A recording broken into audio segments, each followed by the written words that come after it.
Let's start. So, this is our lecture number 8 about oral mucous membranes. Oral mucous membranes is a joint lecture of two lectures. So we'll go on with the first and then pass on to the second lecture. This is the lecture outline for now. You will have to learn about the histological layers of the oral mucosa, containing of epithelium, lamina propria, the interface, and the submucosa. And we'll talk about some the different classifications or types of oral mucosa. This is what we're gonna learn. So, whereas we see the skin sometimes it's covering the external surface of the body. When we refer to oral mucosa, it means the moist mucosa or mucous membrane that covers the mouth and the tract, the alimentary tract after it. So the mucosa, it's specialized here in food, okay, in the alimentary tract we call it. And we have an epithelium, oral epithelium, and underlying connective tissue. Okay, this is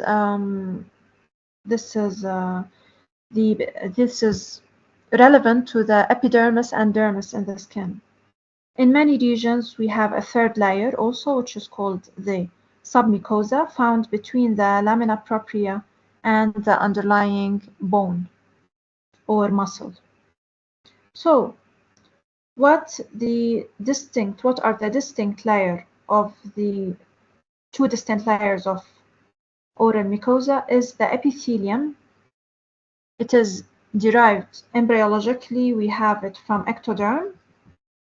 Beneath it, we have a tissue, connecting tissue, we say it, connective tissue, comprising the lamina propria. All of this as a general knowledge, you already know about it. The submucosa sometimes contains the loose connective tissue, fat deposits, glands, and larger nerves and blood vessels. Any boundary between the connective tissue of the lamina propria and the submucosa, we don't have sometimes boundary or distinction, okay? The oral mucosa is several layers of the epithelium is called a keratinized epithelium. Keratinized epithelium because we need more keratin. Keratin is keratin is a protein that's produced by the epithelial cells, and it helps with protection for the compression and friction because we have high forces in the oral cavity. So, referring to it, we will have a keratinized or a non-keratinized mucosa.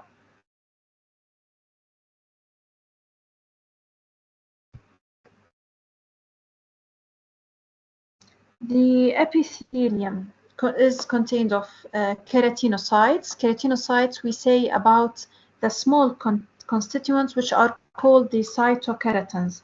In your book, you have a table of 20 type of cytokeratins, okay, from CK1 to 20, and you have how are they distributed in the stratified squamous epithelium.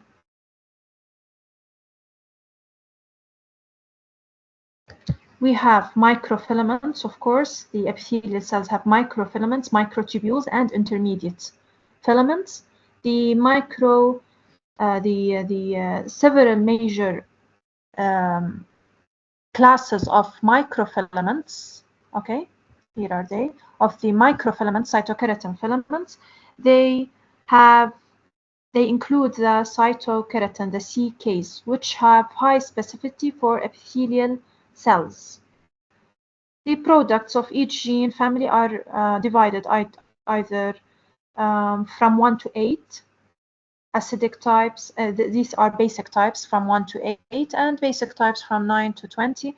Anyway, we have almost distinguished type of each type of epithelium has a characteristic cytokeratins. Okay, so we have some cytokeratins for the cytoskeleton, for the cell contacts, for example, the desmosomes and hemidesmosomes. We have cytokeratins for signal transduction, for basal layer.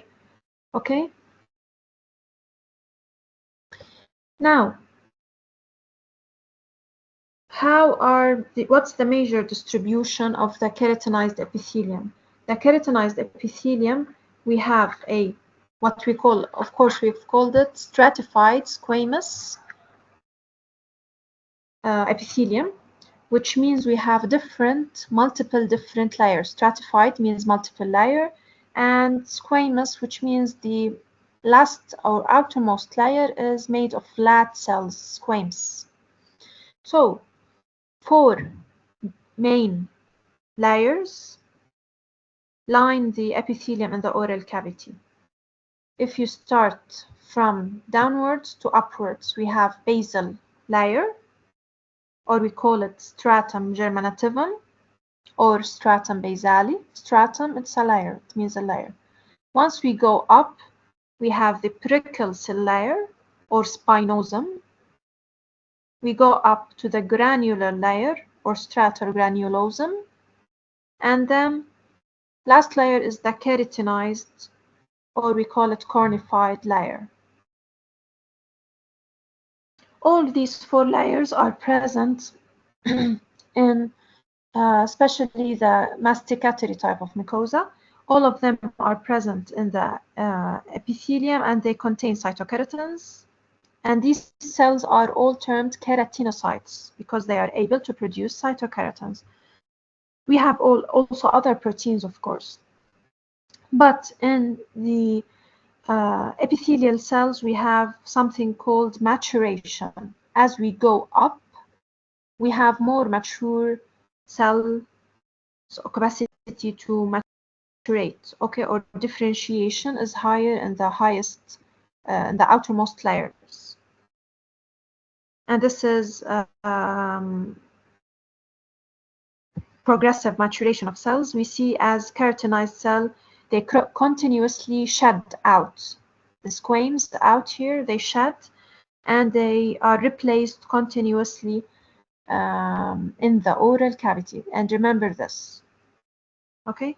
Probably we have very fast turnover rate, especially in some types where, for example, the cheeks or the lining mucosa, we have a lot of turnover rate, which we'll talk about in the practical session. This is what we have explained about the basal cells producing up. As they go up, they mature more, they move up to upper layers, and these squames are replaced continuously inside the oral cavity. The keratinocytes, they join together through tight junctions called the desmosomes.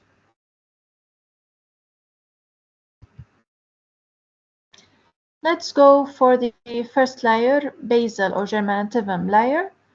It's a single cell layer of cuboidal cells which are least differentiated. Joins between them are tight junctions. These cells, the main role of them are stem cells or progenitors of keratinocytes. The mitosis is confined to this layer. This is a micrograph of my research, my PhD research. This is a stem cell dividing into mitosis, and this is what happens in your basal layer of epithelium. Second layer is the perichal. It's called because of its spiny appearance under the microscope. We see as a star shape because of cell shrinkage. So the cells, they appear as catched or catched only through the desmosomes, and the cell shrinkage make it appear like spiny appearance. They are larger and more round cells. We have what is called in this population, of course, this layer is produced from the layer beneath the stem cell layer. The population of stem cells produced this more maturated layer, okay? And these are more, this is the first stage of maturation. So larger and more round cells in the basal layer after the basal layer. The transition, we see some synthetic activity here in this layer. We see intracellular coating, intracellular membrane coating organelles or granules, okay, which we call them Odland bodies or lamellar bodies. These cells are rich in, these granules, sorry, are rich in phospholipids, especially in the keratinized epithelium. We have parallel lamella. Parallel lamella, that's why we call them lamellar bodies. And or they're called keratinosomes also, because they are characteristics and start being produced in this layer. The desmosomes, not the desmosomes in this layer, the spiny appearance, and we call it parabasal cell, referring that it's the deepest layer next to the basal layer. Now, as we go up, next layer is the granular layer. We have been into cuboidal to round. Now we have more flatter cells, larger and flatter cells. This granular layer, it is increased in maturation. The organelles here are reduced. Okay, we have large number of granules in the keratohyaline. We call them keratohyaline granules. The organelles are less, but the granules are more. Okay, cells become larger and flatter, and we have note the keratohyaline granules that are present. They contain profilagrin, the precursor or the proteins for the protein that bind the keratin filaments together. Okay, so they are lipid rich, and they produce this discharge of lipid rich contents. They are secreted into the intercellular space. So this helps. In here, in this layer, we start doing some sort of permeability, okay, limiting the permeability of the layer, because we have a lipid barrier of intercellular phospholipids. We have also synthesis of proteins that help for more resistant cell wall. The envelope here is evident in this layer. Last layer up is the keratinized layer. In the keratinized epithelium, this is the final stage of maturation. We have lost all the organelles, including the nuclei and the keratohyaline granules. We say that this autolysis, we call it, or the lysis of organelles, is probably because of release of proteases within the cell. So these cells in the keratinized layer become filled entirely, completely packed with tonofilaments, surrounded by matrix of the protein. This layer is highly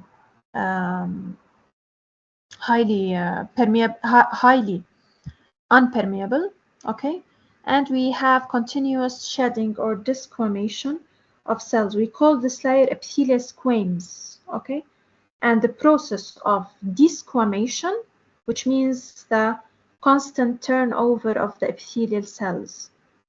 The desmosomes here in this layer are weaker. We have weaker desmosomes. We have they disappear as we go up until to allow the process of disformation. Thickness of this layer is up to 20 cells, and the nuclei, you may have some nuclei retained in the in some areas of the oral mucosa, but they become small and shrunken nuclei, so we call them pycnotic nuclei. This is called a parakeratinized. This is called a parakeratinized, in contrast to what we call orthokeratinized cell, where we don't see any nuclei at all. So these are both types that we can see in the oral cavity. Most is parakeratinized, okay, in the oral cavity, while in the scan we see more of orthokeratinized.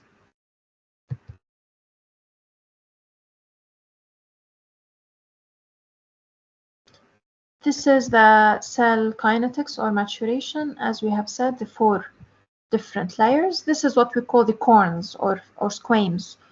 That's why we call it cornified layer or a keratinized layer.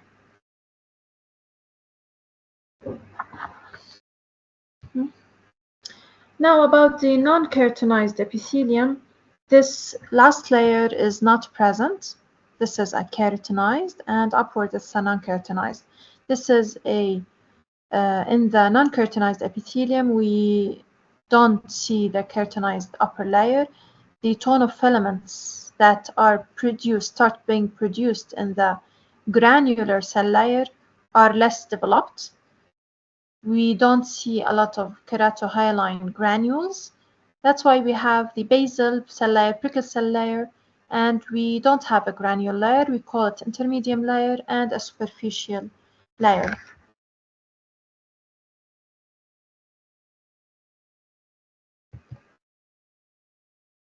Now, moving to the non-keratinocytes, which we have as many as 10% of the cells in the oral epithelium, we call them non-keratinocytes. They include melanocytes, Langerhans cells, Merkel cells, and inflammatory cells.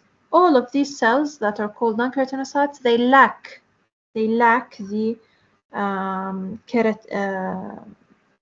cytokeratins, okay? They lack the tonofilaments, they lack the desmosomes, characters of the keratinocytes, and they appear clear in the hematoxylin and eosin layer. Let's start one by one. The melanocytes, these cells are dendritic, which means they have long processes. They are pigment-producing cells and located in the basal cell layer, derived from neural crest, and once they are located in the epithelium, they can self-replicate, okay? So they have long processes to provide the pigment, to provide the upper cell layers with the pigment specialized for each individual. As suggested, so the pigment is called melanin.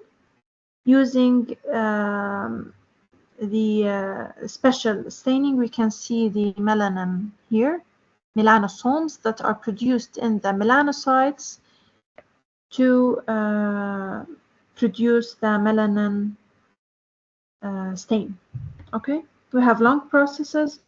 This extends between the adjacent keratinocytes. So each melanocyte, it establishes a contact with about 30 to 40 keratinocytes to release number of mediators for the melanocyte function. Now, normally we have different, here you go, we have different functions of the melanin: protection from UV light, resisting the friction, and antibacterial effect. This is plus to the color of the oral mucosa. That's why we see a difference between ethnic groups, okay? This results as a combination from the size and degree of branching of the melanocytes, the size of the melanosomes, the number and degree of dispersion of the melanosomes, and the degree of melanization, we call it, of the melanosomes, plus the rate of degradation of the pigment. So rather than the absolute number of the melanocytes, we have the size and the branching of the melanocytes. This is very important. Next, Langerhans cells. Also, they are dendritic cells situated above the basal layer. So, derived from bone marrow precursors, and they are related to, they leave the bloodstream to enter the lamina propria and then to the basal lamina to reach the epithelium. They do migration, okay? Such migration relate to the act as part of the immune system as antigen presenting cells. Okay.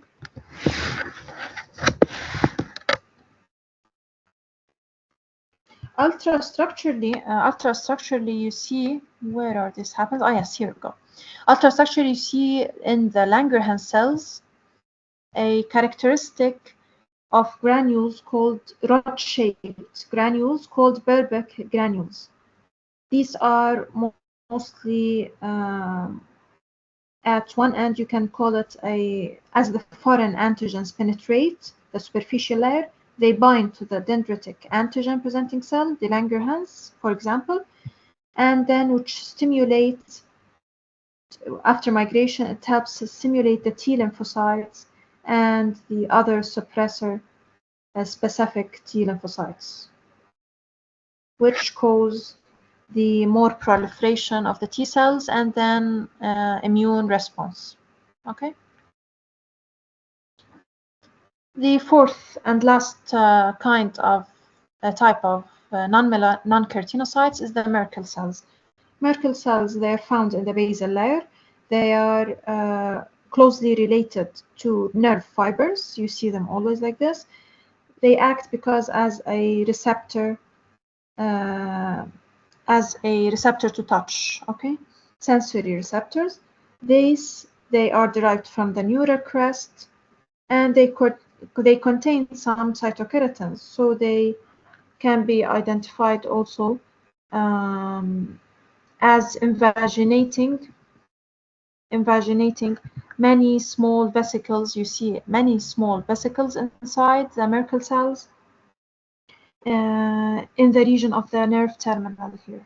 Okay, we have 3 nerve endings are not associated with the Merkel cells, are found within the epithelium, but these are nociceptors. The Merkel cells, they just help with the sensory function, okay, transmitting of the terminal to give the sensory function. Very characteristic cell. Inflammatory cells are found also, such as lymphocytes, neutrophils, mast cells. They are for immunological, the innate and adaptive immune response. As we go now, finished the epithelial layer, cell layer, we go down to what we call the connective tissue underlying the oral epithelium, which is called the lamina propria.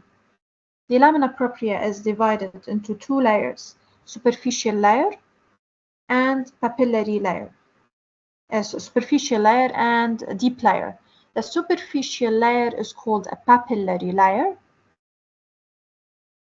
Okay, it's between the epithelial ridges, what we call here, because the epithelia, they penetrate as ridges. We call them PT ridges or epithelial ridges. So the layer of lamina propria, which penetrates in between as a papilla, as a projection, different projections called papilla, this is called the connective tissue papilla or the superficial papillary layer of the lamina propria. Here we see the fibers are thin and loosely arranged or loose connective tissue. Now the deep layer is called a deep reticular layer. It's dominated by thick parallel bundles of collagen fibers. To serve the general role of the lamina propria is of mechanical support to the epithelium, as well as nutrition. So we have the nerves, the blood cells, the salivary glands, which have also important defense of the minor salivary glands, which we'll talk about later. And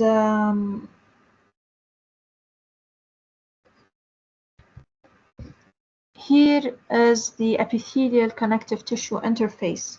Now we have some regional variations, okay, associated with the lamina propria. The basal lamina, which we'll talk about the regional variations in the end of the lecture. But we have the basal lamina is composed of two zones, the lamina lucida and the lamina densa. Lamina, it means a layer. Lucida, it means light layer, and dense layer under the electron microscope. So, consisting with their role, we have the connective tissue papilla penetrating the epithelium, the epithelial ridges, and helping in the attachment between the epithelium and the underlying connective tissue. One is mechanical, the other thing is the micro connection between the lamina lucida and the lamina densa, which has intercellular junctions, hemidesmosomes, and collagen fibrils. This diagram here, and this is the electromyograph, is from your book. And we see here the basement membrane basal lamina interface. We have a complex arrangement, okay, between the surface epithelium and the underlying.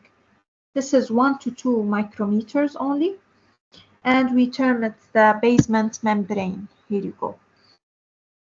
The basal lamina, we have a microfibrils from this side, from the side of the epithelium in the lamina lucida, and from underneath we see the anchoring fibrils from the connective tissue, which connect to the lamina densa. Okay, so beware of this arrangement from basal cell layer, lamina lucida, lamina densa, to the underlying papillary layer of the connective tissue.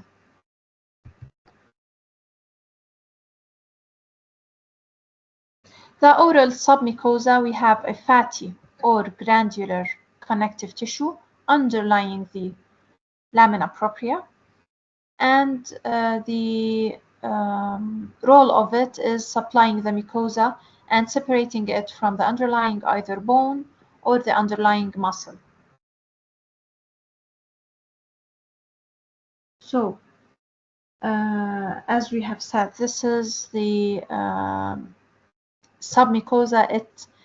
It defines the flexibility, or determines the flexibility of the mucosal attachment to the underlying structure. Thus, it is absent in the gingiva and hard palate, as we don't seek for flexibility in these parts of the oral cavity. The type of the epithelium could be determined either by, here you go, either by regional, just we called a variation, okay? The oral epithelium phenotypes could be determined either from extrinsic, from the underlying lamina propria, the epithelial mesenchymal cell interaction, we call it, or epithelial mesenchymal cell transition, EMT, we call it. Okay, or intrinsically from within the epithelial basal layer, of course, as they have the stem cell progenitor cells. So this is the two factors that determines the epithelial phenotype. Now, in different parts of the mouth, the mucosa has different roles and different degrees and types according to the stress, how much stress and forces it is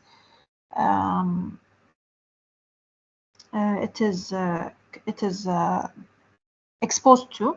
Okay, so as a consequence, we have a different structure, different thickness of the epithelium, degree of keratinization, variation of degree of keratinization, and complexity of the connective tissue epithelium interface, also composition of the lamina propria, presence or absence of the submucosa.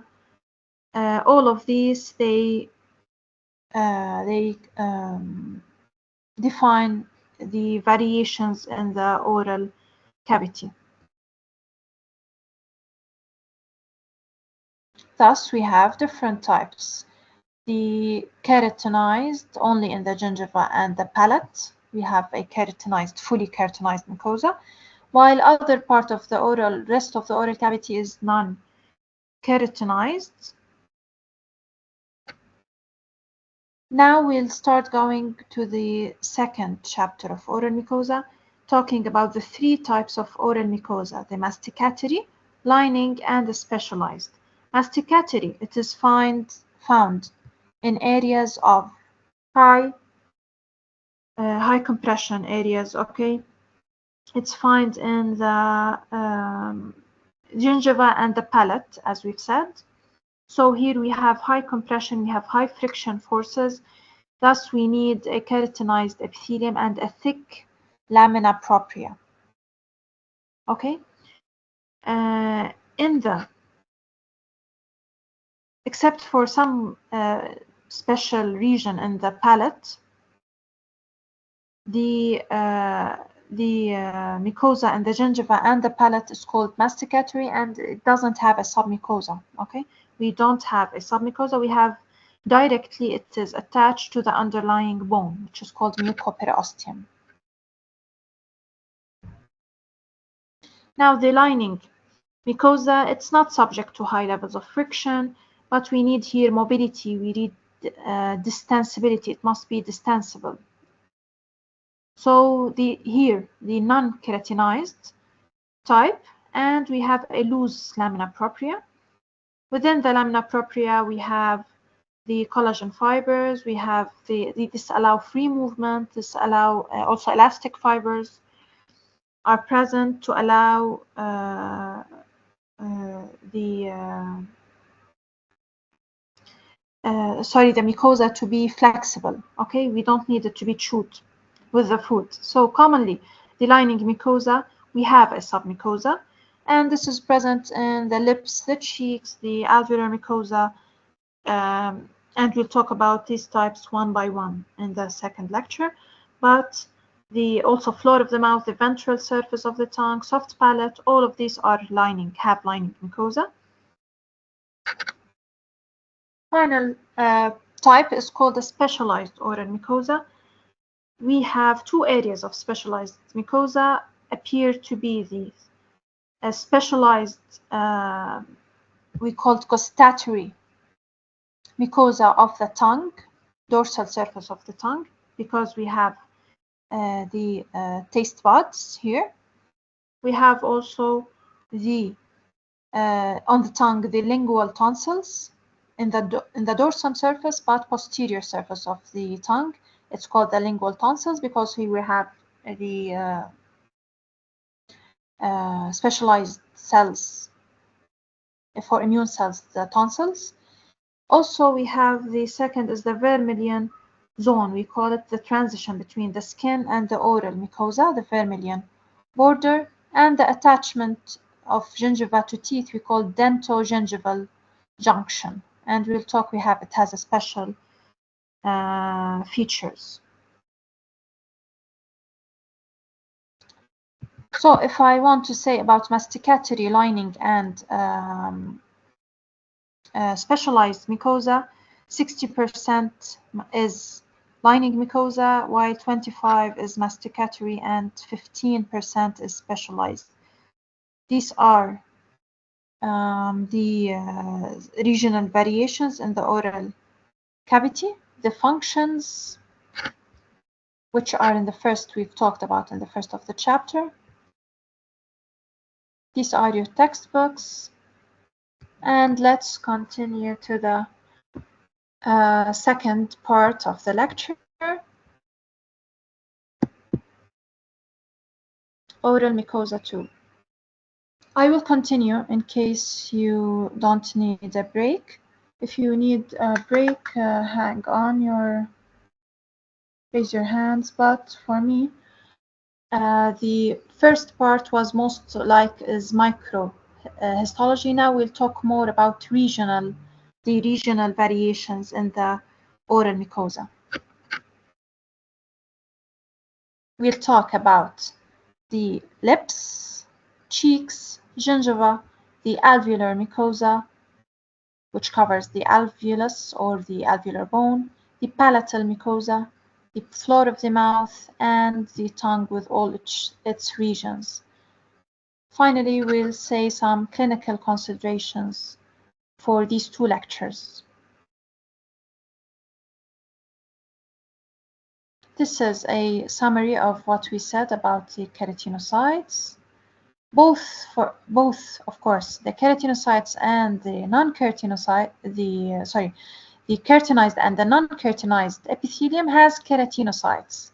But according to the regional variations, some keratinocytes produce high number of keratin, making up the masticatory mucosa, while other keratinocytes, they don't produce the keratin because they are not exposed to high compression forces, masticatory forces. As a summary, as a summing up or general talking, we've talked about the heart palate and the gingiva. They are masticatory mucosa. Other rest of the oral cavity, it's called lining mucosa, 60%. And the specialized mucosa, dorsum of the tongue and vermilion border and dentogingival junction.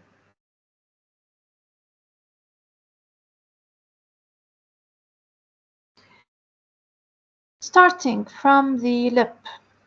Okay, so the lip has a skin on its outer surface and a labial mucosa on its inner surface. This is the lip, histological section from the lip. So between these two tissues, we have what we call a vermilion border, vermilion zone, also called the red zone or the transitional zone of the lip. Okay, so the lips have inside a striated muscles in the core of it, the core of the muscles doing the facial expression, like orbicularis oris muscle. Okay, and we have substantial amounts of minor salivary glands in the submucosa for beneath the mucosa. Here you go. These are the glands, labial glands called, while the epithelial thickness gradually decreases from the skin outside. This skin to the mucosal part, we have gradually increasing of thickness from the vermilion border, which is very thin epithelium, reaching to the labial mucosa, where we have more mucosal part, which is more thick. Labial skin, it has, we've said, epidermis and dermis, and we have what we call connective tissue appendages or skin appendages. The skin on the outer surface, we have the connective tissue containing sebaceous glands. We have the hair follicles the basis of the hair follicles, and we have the sweat glands.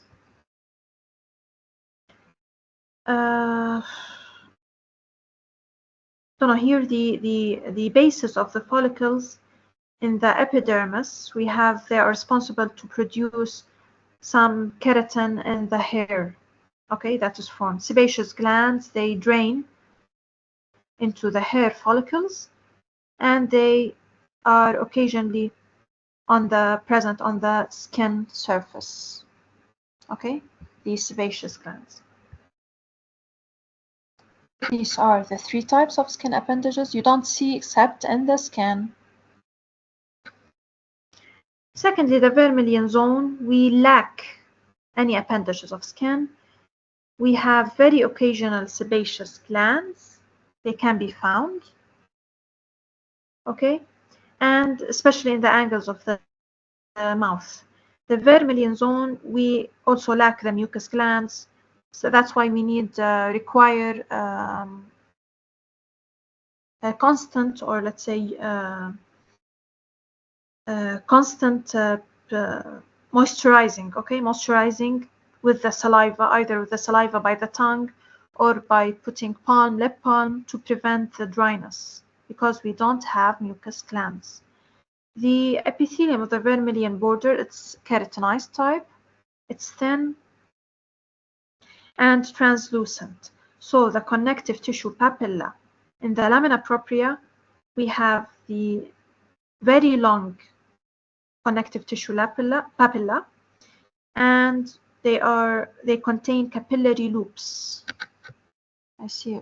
No, we don't have an image of the capillary loops. In the end, they seek for the red color of this zone. That's why we call it the red zone or the vermilion border. Combined with the translucency, of course, of the epithelium and the thinning part, we have the red appearance, hence the name. The junctional region between the vermilion zone and the labial mucosa, we can have a intermediate zone between the vermilion and the labial mucosa. It's known as the intermediate zone. It doesn't have a granular layer. We have a thick parakeratinized, we call it epithelium. And in infants, this becomes very thickened and forming what we call the suckling pad. Suckling pad because of the thickening of the parakeratinized transition zone. As we go from outside now to inside, we reach what we call the labial mucosa, which is the inner surface of the lip. It is covered with relatively thick, non-keratinized epithelium. As we go inside to the oral cavity, we have non-keratinized, okay? Non-keratinized epithelium. The lamina propria is, we have wide lamina propria, but the papilla are short. And we have a submucosa that contains minor salivary glands called the labial glands.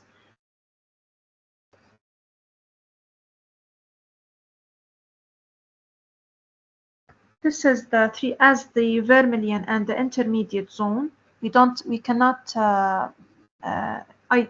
separate or identify vermilion and intermediate zone, but outside the keratinized skin, this vermilion border, it separates the outer side, the skin, and the inner side, the mucosa, the lining mucosa. Okay, so we can include that this transitional phenotype from the epidermis to the labial epithelium occurs across the vermilion or intermediate zone of the upper lip, particularly. Okay.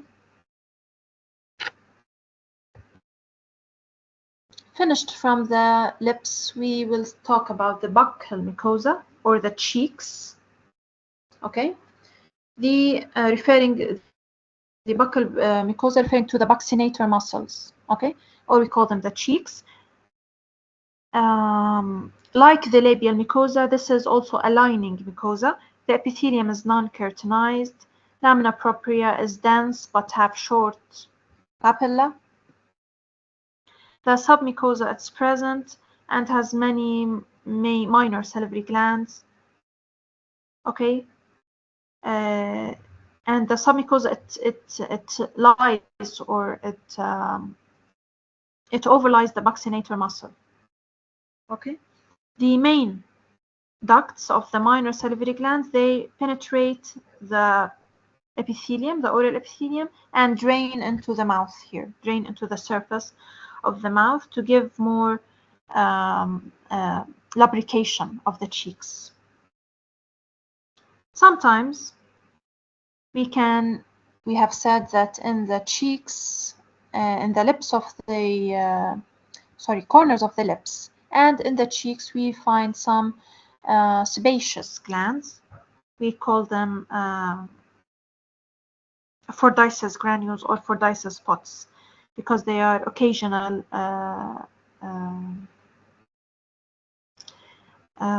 what we call them, not the linea alba, yellow patches. They are, because they are fat cells. The sebaceous glands are fat cells, so they are ectopic sebaceous. Yes, the term is ectopic. Ectopic sebaceous glands found in the cheeks, for example. Because, as we've said, the sebaceous gland is a skin appendage. It's linked to the skin, not to the lining mucosa. Moving to the gingiva. Now, the gingiva and the alveolar mucosa, both of them we'll talk about. The gingiva is that portion of the oral mucosa that surrounds and is attached to the teeth and to the alveolar bone. We have two recognized regions. It's attached gingiva, either the gingiva that is attached to the alveolar bone, directly bound to the underlying alveolar bone and to the tooth. We call it attached gingiva. While coronal to it, we have what we call free gingiva, which is a very narrow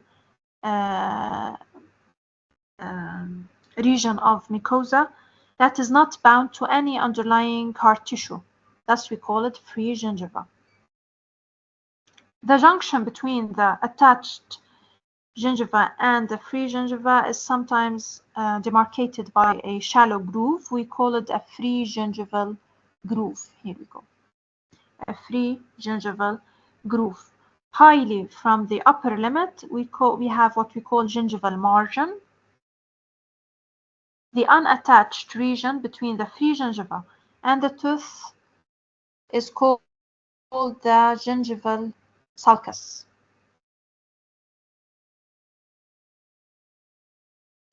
The gingival sulcus, here we start what we call the dentogingival apparatus, or the dentogingival junction, because we have different types of epithelium from inside. We have what we call epithelium of the sulcus and epithelium of the junction. So we call it sulcular and junctional epithelium. Now, apically, the attached gingiva is demarcated from the alveolar mucosa. The alveolar mucosa is loosely attached, okay, to the alveolar bone. And we have a demarcation between attached and alveolar mucosa called the mucogingival junction, approximately 3-5 millimeters. We have the, or 6 millimeters by max, the alveolar mucosa. Underneath, it has a submucosa, while the gingiva upper is keratinized and it doesn't have a submucosa. So this distinction between a mobile and non-mobile teeth, a mobile and non-mobile gingiva, it is called the mucogingival junction. Now, the appearance here, the appearance between the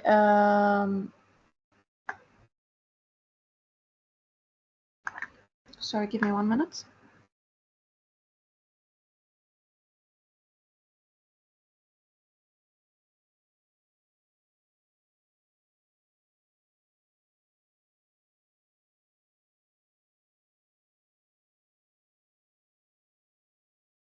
So the appearance between the gingiva and the alveolar mucosa, we have seen here the alveolar mucosa, it lines some part of the buccal and the labial mucosa.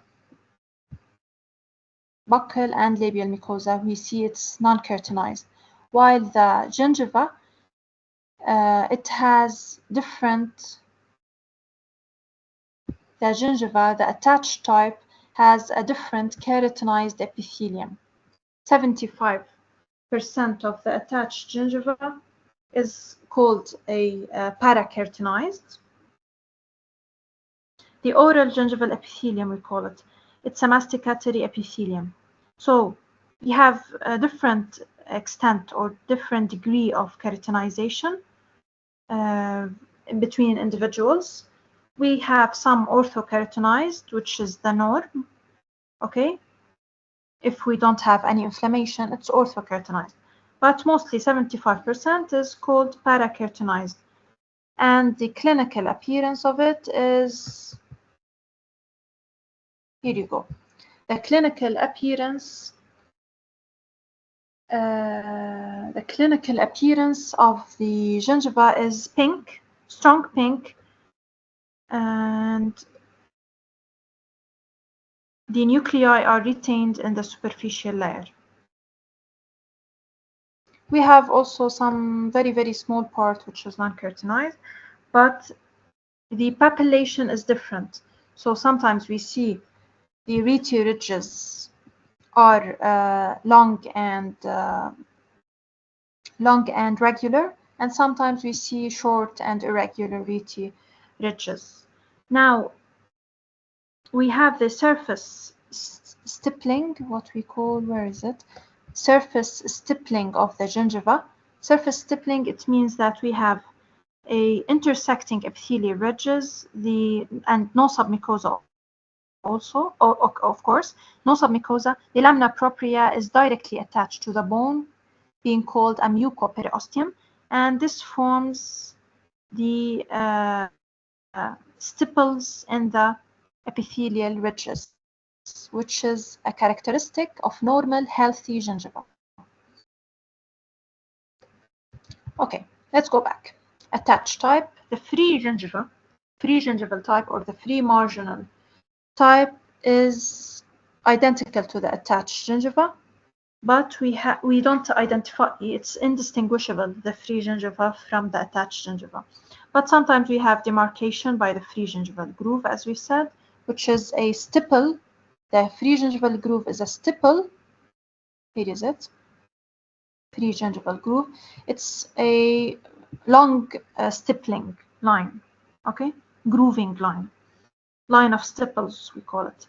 The gingival margin is demarcated. It demarcates the gingival sulcus, free gingiva here, from outside, of course, from the oral side. And we have the sulcus is normally not more than 3 millimeters. It's considered normal, but more than it, it's considered pathological.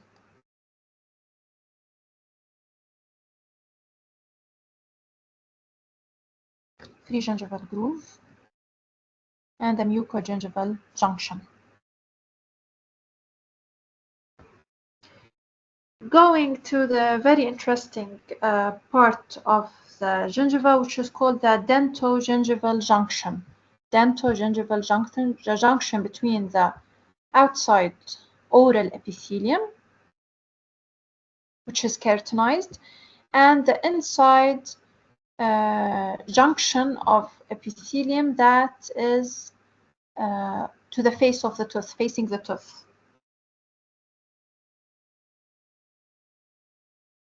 So the sulcular epithelium, which faces the tooth, and we have a junctional epithelium which is in direct contact with the enamel in the base of the sulcus. Sulcus, it means a pocket, okay, a pocket or a sulcus or a gap, okay. So the junctional epithelium, it's directly attached to enamel, and we have the sulcular epithelium up. The epithelium on the inner surface of the gingiva is contained of both epithelium. Here you go.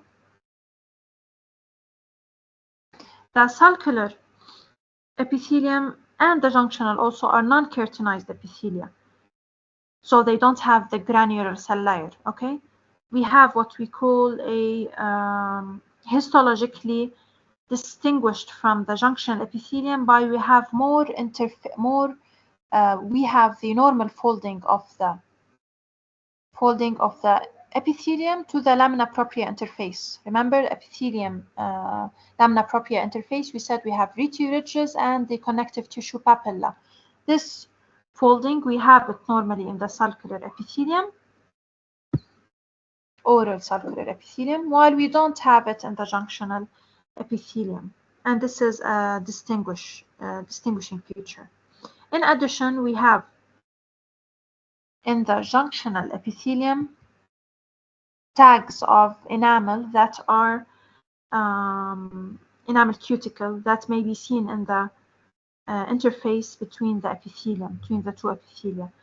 The different cytokine profile, because we have a origin of the junctional epithelium. Here you go. The origin of the junctional epithelium is from reduced enamel epithelia. Okay, so we have cytokeratin profile that is same to the enamel. Okay.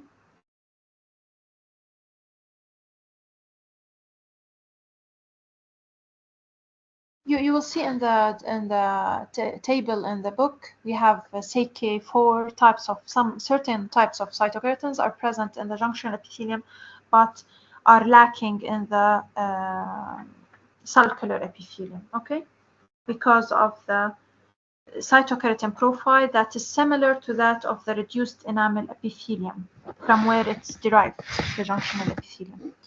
This is not likely in the oral sulcular epithelium. Also, we have some differences is that the epithelium is non-keratinized and thinner. The sulcular epithelium, it merges with the junctional epithelium, and externally we have the in the same place we have externally the free gingival groove, as oppositely. Yes, here you go. There was, yes, here you go. The free gingival groove, the distinguishing as we bind to the tooth, and from outside we have the oral gingival epithelium with the free gingival groove at the level of the cemento-enamel junction mostly.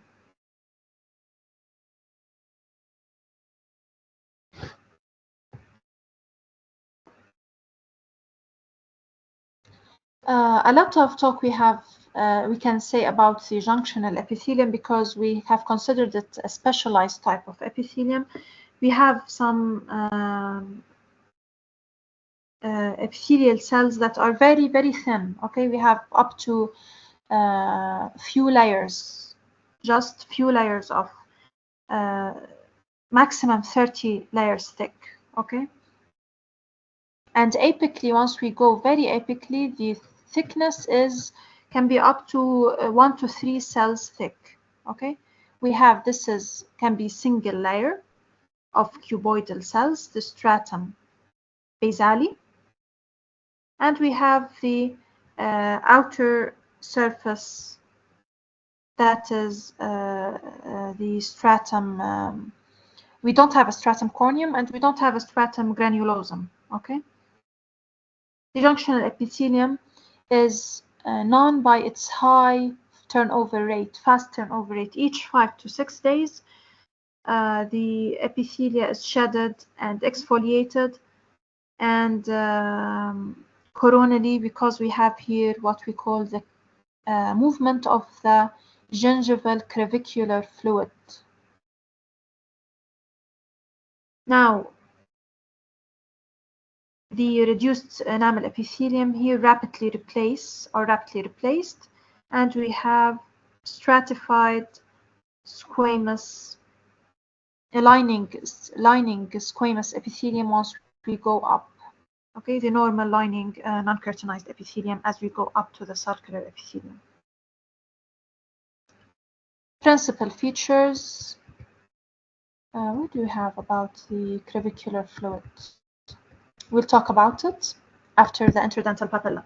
Okay, so the interdental gingiva between two adjacent teeth is called the interdental papilla. It has feature that its shape is wedge shape or pointed between the anterior teeth, and we have what's called here's the between two teeth, two enamel spaces. Okay, and we have what is called the interdental caul or the gingival caul. The principal features of this is a type of the junctional epithelium. Okay, the combination, as we've said, between the papilla from facial side, let's say labial side or facial side, and the papilla of the lingual side of the mouth, the tongue, sorry. The junction between these two peaks, which we have two peaks, the depression between the two peaks is called a caul. This is called a gingival caul.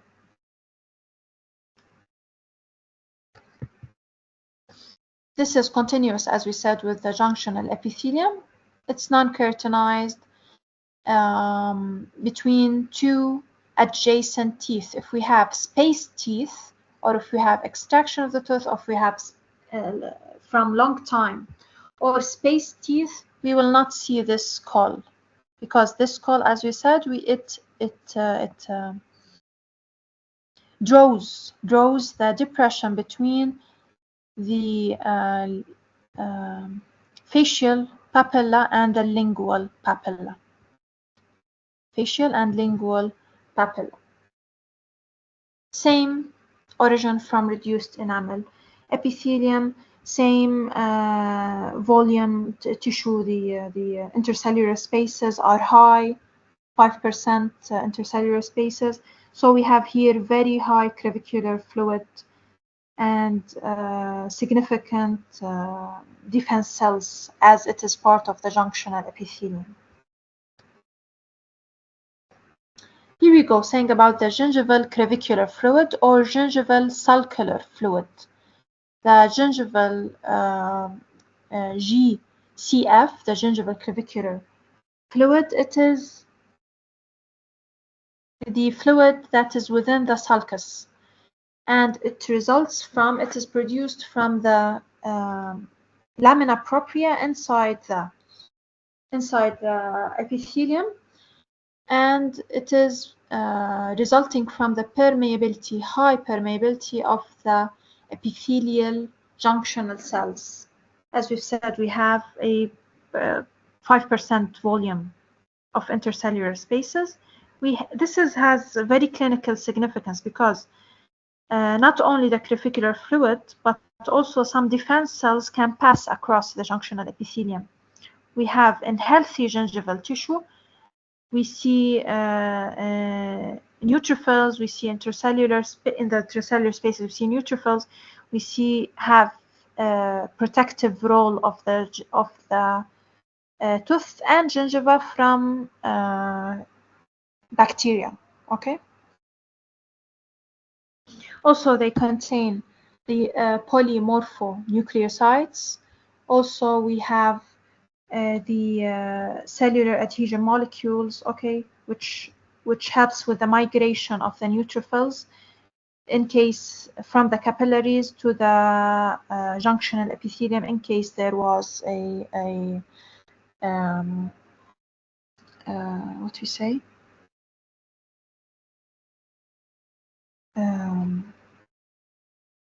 need for defense, okay, a need for defense, or crossing crossover of the defense mechanism.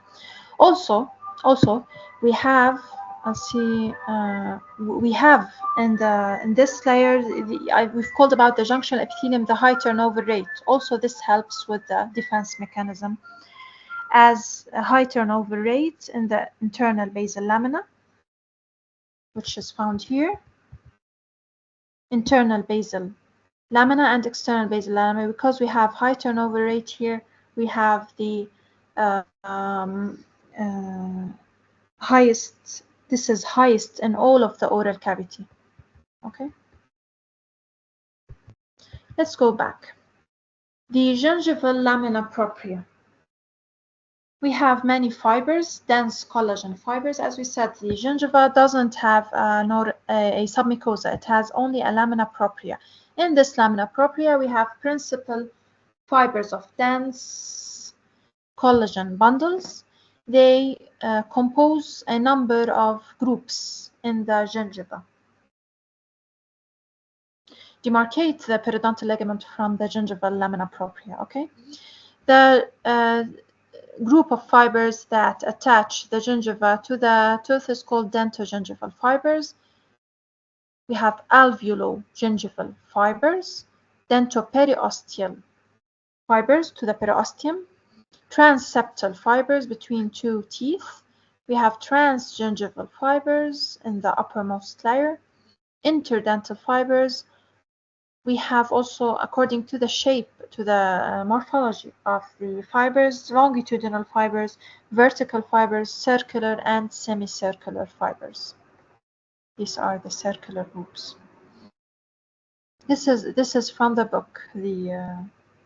I will not get you in the exam to differentiate between the fibers, but you should know the different types.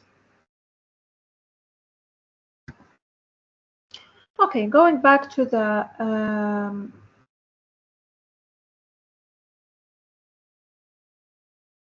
to what we call the alveolar mucosa. Now, having finished from the gingiva, we've talked about the interdental type. This is this is the gingiva from the outermost layer, oral gingival epithelium.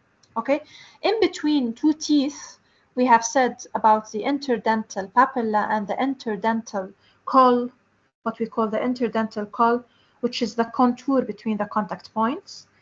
Now, the caul is junctional epithelium. It is not gingival epithelium. Okay, the caul is the continuous with junctional epithelium. This one. While the outer epithelium, it is gingival epithelium keratinized type. Here it's non-keratinized type. This is just for noticing because we have different origins, okay? Non-keratinized, keratinized, and normal keratinocytes, while we have reduced enamel epithelial origin. So differentiate that the epithelium here inside is just attached to the enamel. It should be attached to the enamel of the tooth. We should have no plaque. We should have a very high inflammatory cell infiltrate from the underlying lamina propria. Okay. While here we have a vast majority of collagen fibers that helps the dense principal bundles with the functions of supporting the free gingiva, supporting of the free gingiva here.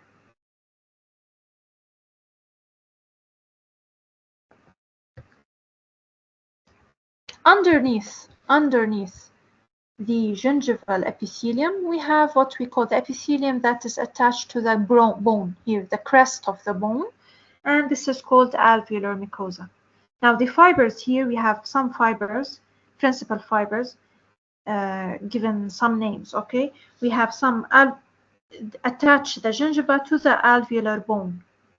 Hereby we have masticatory, high masticatory loads, and these fibers, they resist the masticatory loads from the gingiva to the bone, attaching the gingiva to the bone. Orientation, different orientation, different distance between the or lying between each one type to the other type gives rise to different number of fibers, types of fibers, sorry.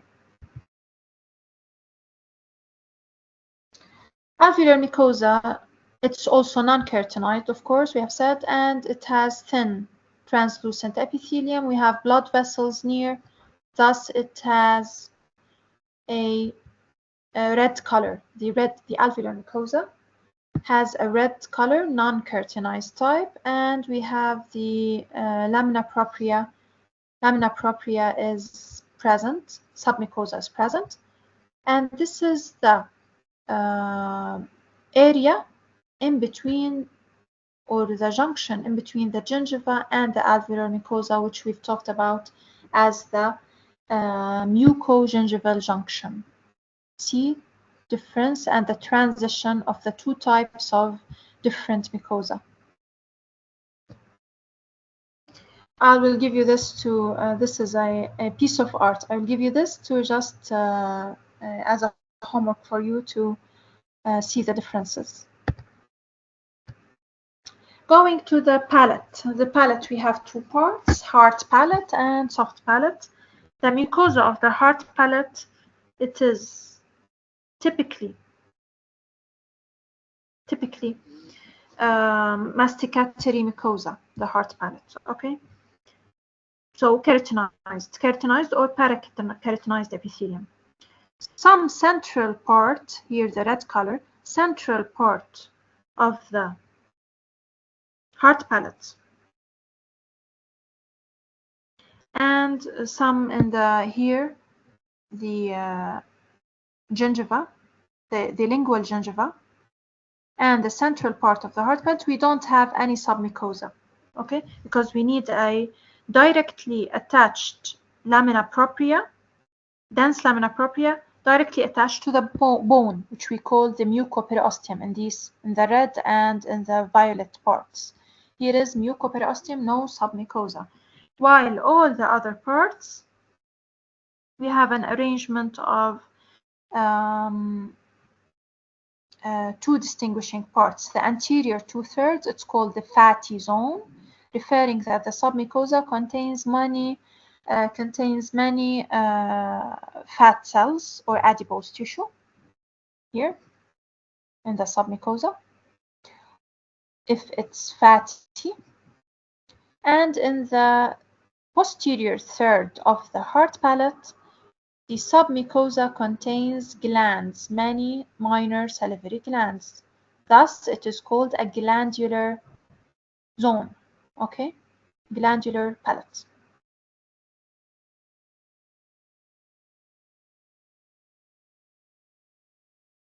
So predominantly the minor salivary glands are present in the posterior part, and we have ducts here, ducts of the minor salivary glands. You see in this pink part, you see ducts of minor salivary glands, while predominantly in the anterior part we see adipose tissue.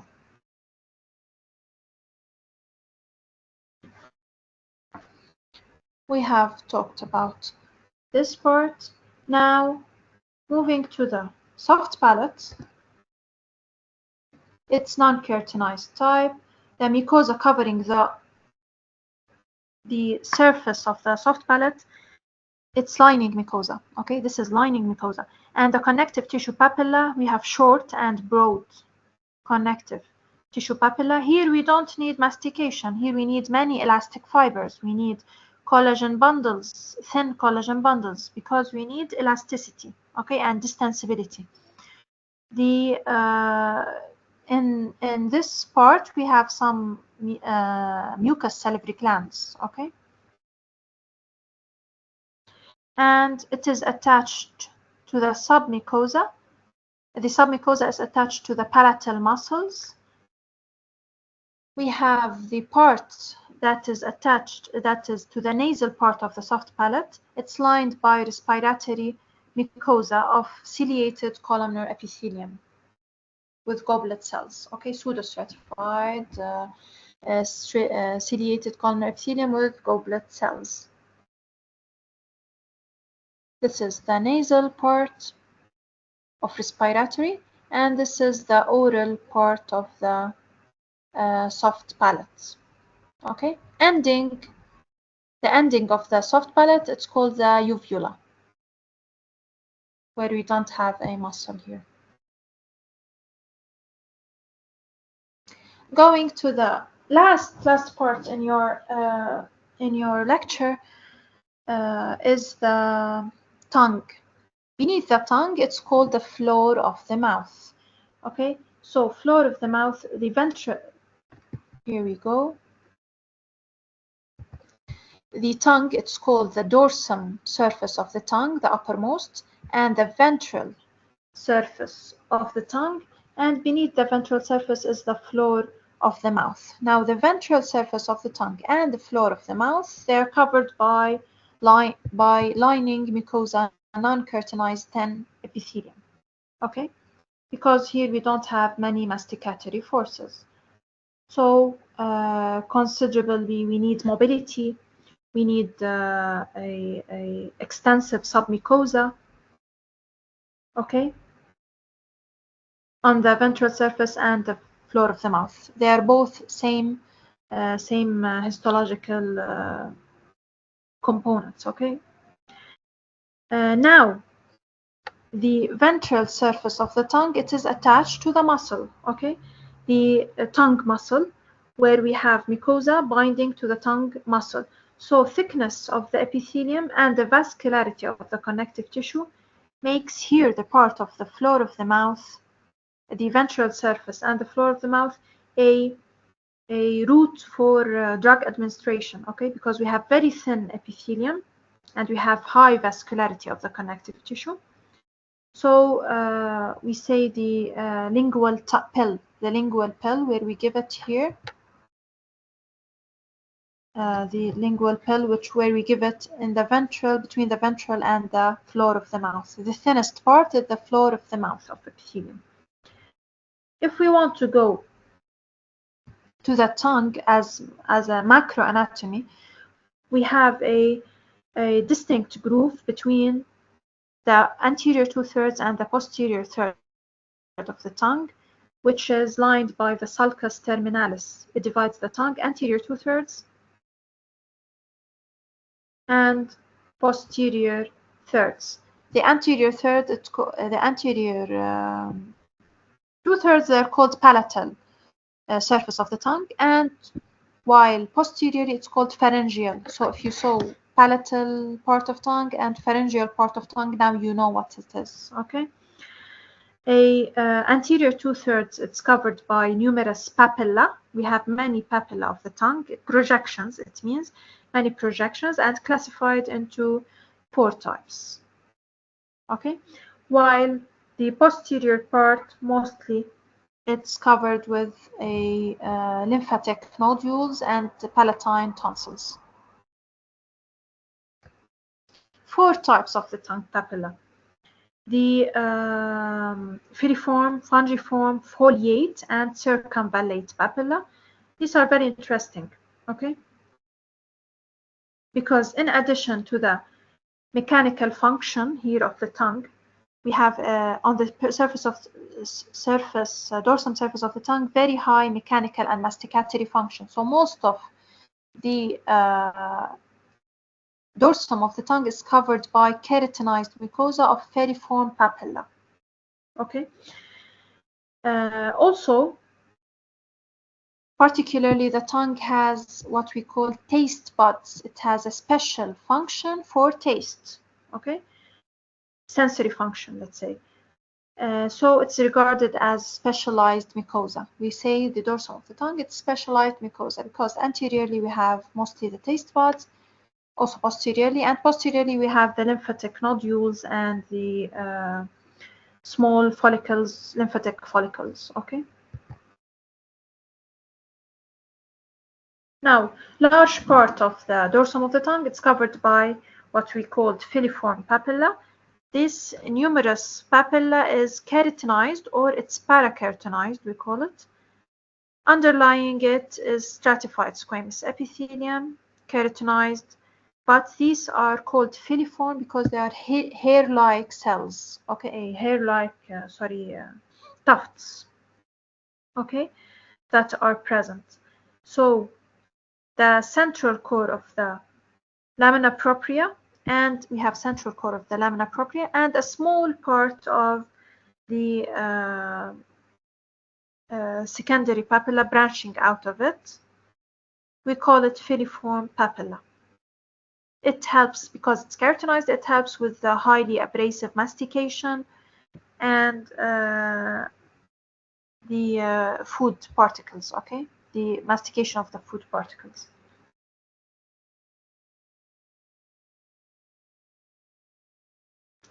Second part is what we call the fungiform.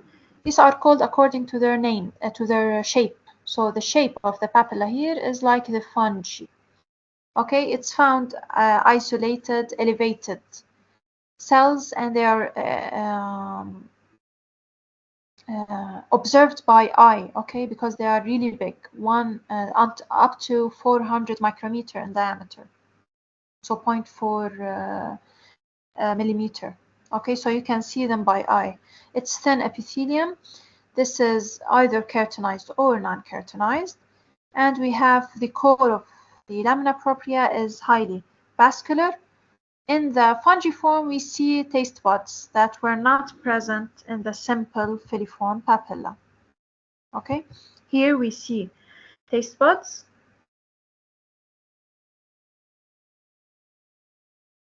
The foliate papilla, we have their shape is like the filia, or the paper-like, okay, paper-like projections on the dorsum of the tongue. They are non-keratinized epithelium, and they really opposed to pressure, okay? They resist the pressure because they are the fungiform and the filiform, they oppose to pressure, while these foliate papilla, because they have high number of taste buds, so we say it's a specialized, more specialized type.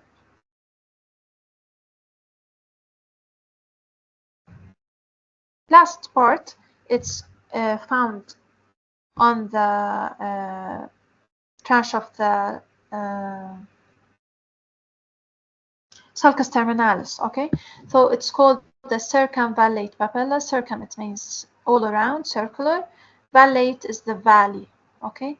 So these appear as very large and rounded. They are surrounded by trench. It's like a valley. And here you know that we have a lot, I mean, by common sense, we have a lot, numerous taste buds. The food particles, they are dissolved in the trenches. We have the taste buds on the internal walls, and we have the nerve terminals here that catches the taste. Okay. We have here also many high number in the lamina propria, high number of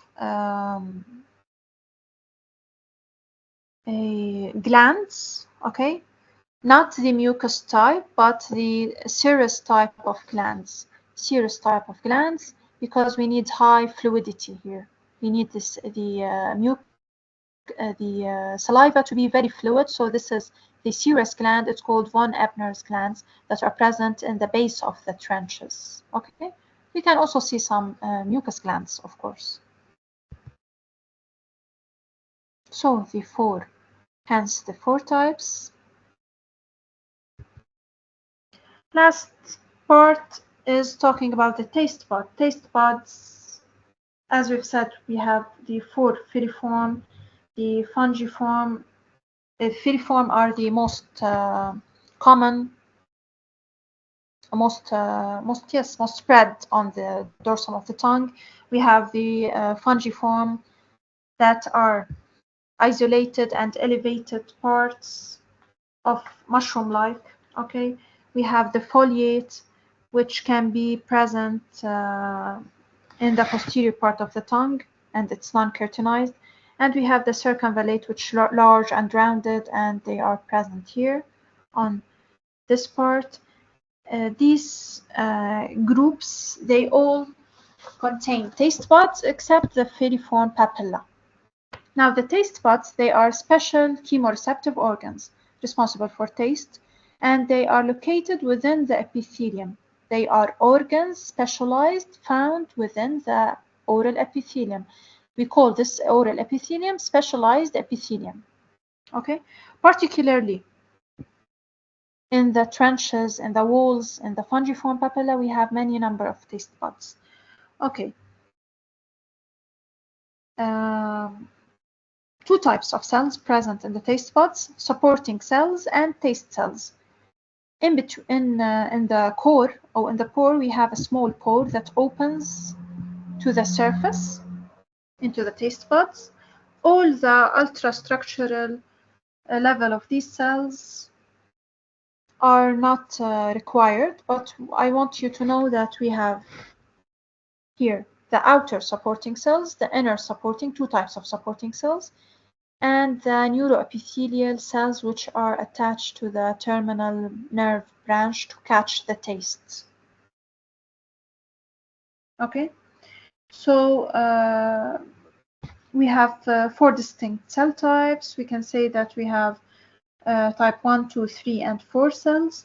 But what I care about is the taste buds are separated from the underlying collective tissue by a lamina propria underlying it.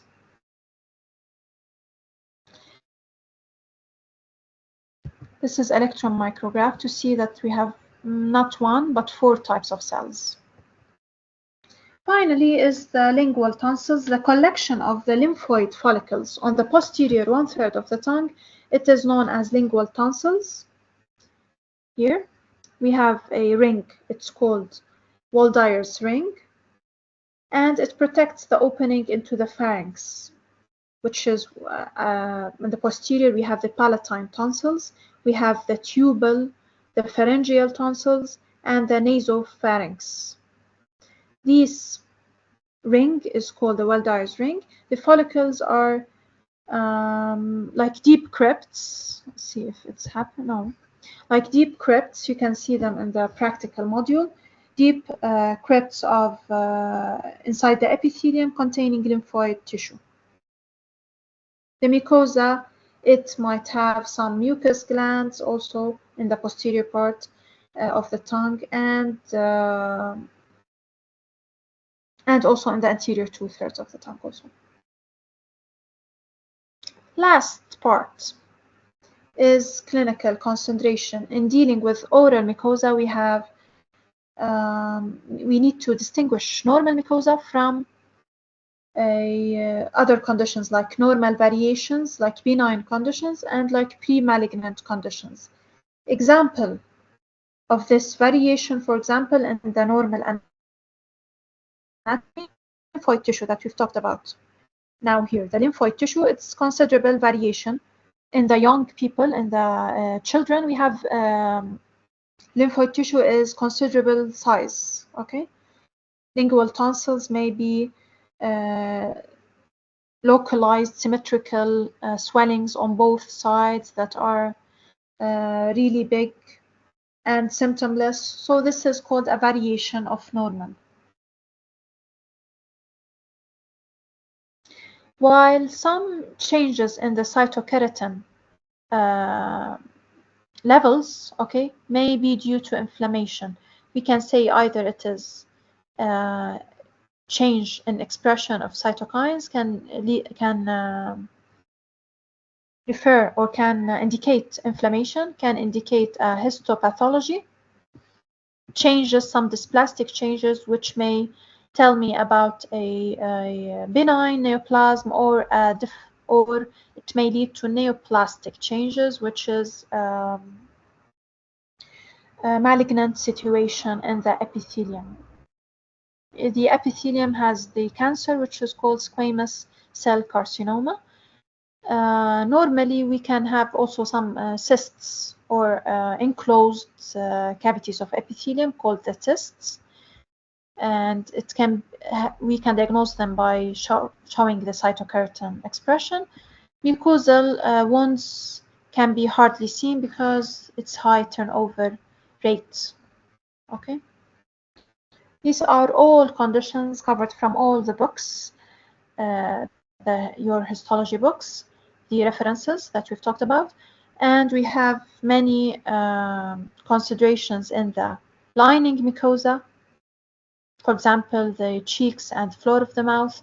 We have in the masticatory mucosa,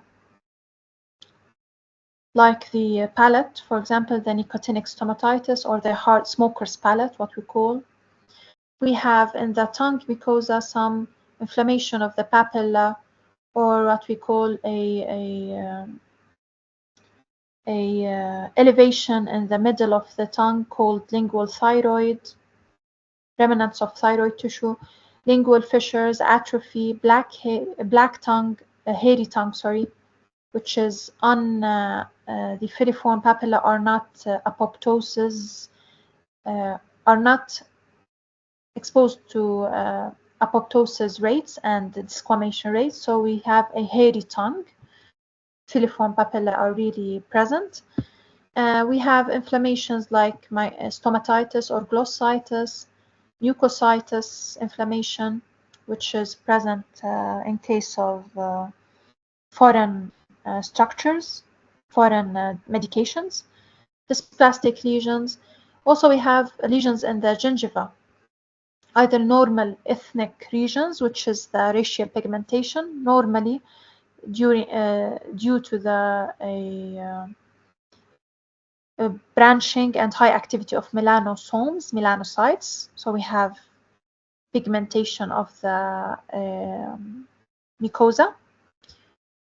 Or we can have some pathological conditions like gingival hyperplasia, increase in size, redness, increase in